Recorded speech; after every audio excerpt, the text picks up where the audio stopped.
അറബി അക്ഷരങ്ങൾ എഴുതുന്നത് എങ്ങനെയാണെന്ന് നോക്കാം. ആദ്യത്തേത് അലിഫ്. നമ്മൾ 1 എഴുതുന്ന കണക്ക് തന്നെയാണ് എഴുതുന്നത്. രണ്ടാമത്തത് ബാ. ഇത് നമ്മൾ അറബി അക്ഷരം എപ്പോഴും വലതുവശത്ത് നിന്നാണ് എഴുതി തുടങ്ങുന്നത്. രണ്ടാമത്തത് ബാ. 3 ബാൻ്റെ അതേ ചിഹ്നമിട്ട് അടിയിലല്ല കുത്ത് മുകളിൽ. താ. മൂന്നാമത്തത് സാ. സാ എന്നാണ് പറയുന്നത്. അത് മലയാളത്തിൽ എഴുതി പിടിപ്പിക്കാൻ പറ്റാത്തതുകൊണ്ടാണ് സാ എന്ന് എഴുതിയത്. പക്ഷേ സാ നമ്മുടെ പല്ല് കാറ്റ് വെളിയിൽ വരുന്ന രീതിയിൽ. അടുത്തത് ജീം. ജീം എഴുതിയത് കണ്ടോ. അടുത്തത് ഹാ. ഹാ. ജീം ഇടുന്ന കണക്ക് തന്നെ പുള്ളിയില്ല, നടുക്ക് കുത്തില്ലാത്തത്. ഇത് ഹാ. ഇത് നമുക്ക് ഹാ എന്ന് എഴുതാൻ പറ്റത്തില്ല, അതുകൊണ്ട് ഹാ എന്നാണ് എഴുതുന്നത്.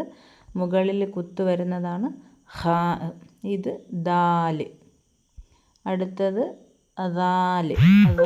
മേൽ പല്ല് തട്ടിക്കൊണ്ട് ദാല്.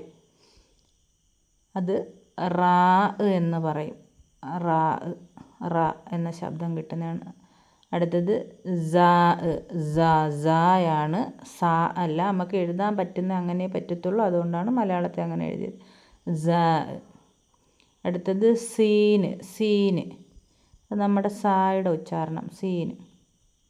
അടുത്തത് ഷീന്. അത് ഷായുടെ ഉച്ചാരണം, ഷീന്. അടുത്തത് സ്വാ. സ്വാദ് എന്നാണ് പറയുന്നത്, സ്വാദ്. രുചി സ്വാദല്ല, സ്വാദ്. സ്വാദ്.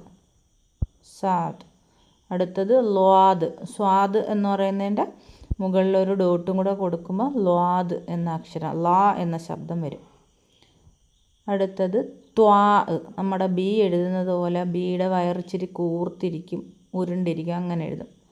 ത്വാ. ത്വാ. അടുത്ത നോക്കുക, ആ ത്വാൻ്റെ മുകളിലൊരു ഡോട്ട് ഇടുന്നത് ല്വാ. ലോ. ല്വാ എന്ന ശബ്ദമാണ് ഉച്ചരിക്കുന്നത്, ല്വാ. അത് കഴിഞ്ഞ് ഐന്. അത് ഐനെന്നേ നമുക്ക് എഴുതാൻ പറ്റും. ഉച്ചരിക്കുന്നത് നമ്മളെ തൊണ്ടക്കുഴിയിൽ ശബ്ദം എടുത്താണ് ഐന്.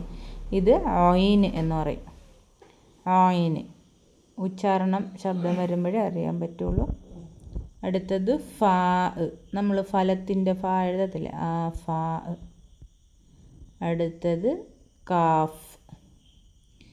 ഇത് നമ്മൾ നഖത്തിൻ്റെ കാഫ് എഴുതില്ലേ, ആ കാഫ്. അടുത്തത് കേഫ്.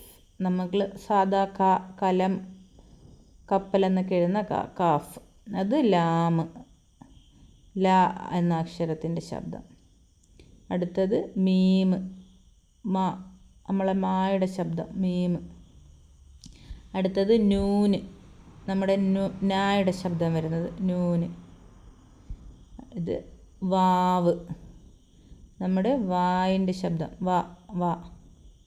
ഇത് ഹാ. നമ്മുടെ മലയാളത്തിലെ ഹായുടെ ശബ്ദം വരുന്ന അക്ഷരം, ഹാ എന്നാണ് പറയുന്നത്. അടുത്തത് യാ. നമ്മുടെ മലയാളത്തിലെ യാ എന്ന ശബ്ദം വരുന്നത്. ഇത്രയുമാണ് അറബിയിലെ പ്രധാനപ്പെട്ട അറബിയിലെ അക്ഷരങ്ങൾ. അപ്പോൾ എഴുതുന്നത് എങ്ങനെയാണെന്ന് ഇതിലുകൊണ്ട് മനസ്സിലായി കാണും എന്ന് വിശ്വസിക്കുന്നു. അത് എഴുതി പഠിക്കുക.